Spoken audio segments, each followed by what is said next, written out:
അതെ, ഒന്നിങ്ങോട്ട് വരുമോ? അത്യാവശ്യമാണ്. എന്താ? ഞാൻ ഇവിടെ ഒരു പണിയില്ല. എന്താ കാര്യം? വന്നിട്ട് വേഗം പോവാം. സാമ്പാർ അടുപ്പത്താണ്. എന്താ കാര്യം? സാമ്പാറൊക്കെ പിന്നെ ഉണ്ടാക്കാം. ഇങ്ങോട്ട് വാ. എന്താന്ന് പറയൂ. നീ ഇവിടെ ഇരിക്കേ, നമുക്ക് ഈ പറമ്പൊക്കെ ഒന്ന് എക്സ്പ്ലോർ ചെയ്യാം. വാ. എന്നെ കൊണ്ടൊന്നും പറയിപ്പിക്കരുത്. നേരില്ലാത്ത നേരത്തെ ഓരോ ഗോഷ്ടി. കോഷ്ടിയാ? എടി, ഇതൊക്കെയല്ലേ നൊസ്റ്റാൾജിയ. നമുക്ക് വീഡിയോ എടുത്തിട്ട് ഇൻസ്റ്റയിലിടാം. പറക്കും. മനുഷ്യനായാലും എന്തെങ്കിലും പണി വേണം, അല്ലെങ്കിൽ നൊസ്റ്റാൾജിയ മാത്രം ഉണ്ടാവും. പോലെ പോലെ നിക്ക്. പിന്നെ വേറെ പണിയൊന്നുമില്ല. ആ പറയടാ.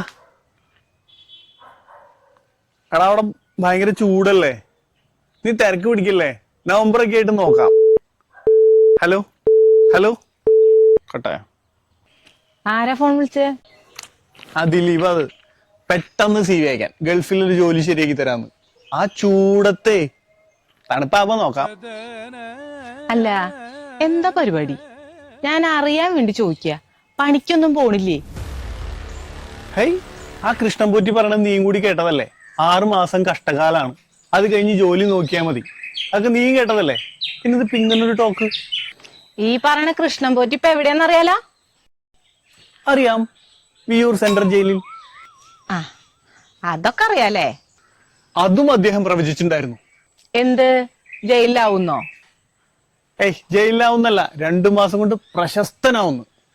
അമ്പലത്തിലെ സ്വർണം കേട്ടാലും അയാളെ ന്യായീകരിക്കാൻ കുറെ ആൾക്കാരുണ്ടാവും. അദ്ദേഹം ജയിലിൽ നിന്ന് ഇറങ്ങിയിട്ട് വേണം ഒന്ന് പോയി കാണാൻ. സമയദോഷത്തിന് പ്രതിവിധി എഴുതി തരാന്ന് പറഞ്ഞിട്ടുണ്ടായിരുന്നേ. അതൊന്ന് എഴുതി വാങ്ങിക്കണം. സ്വാമിയെ, എത്രയും പെട്ടെന്ന് ആൾക്ക് ജാമ്യം കൊടുക്കണേ. ആള് വന്ന ആളുടെ കൂടെ കൂടിക്കോ. നിങ്ങളെ പോലെയുള്ള തട്ടിപ്പുകാർക്കേ അങ്ങനത്തെ ജോലിയാ നല്ലത്. അല്ല, നിനക്കൊന്ന് ജോലിക്ക് പോണ്ടേ? സമയമില്ലേ? അയ്യോ, എന്റെ സാമ്പാറ്.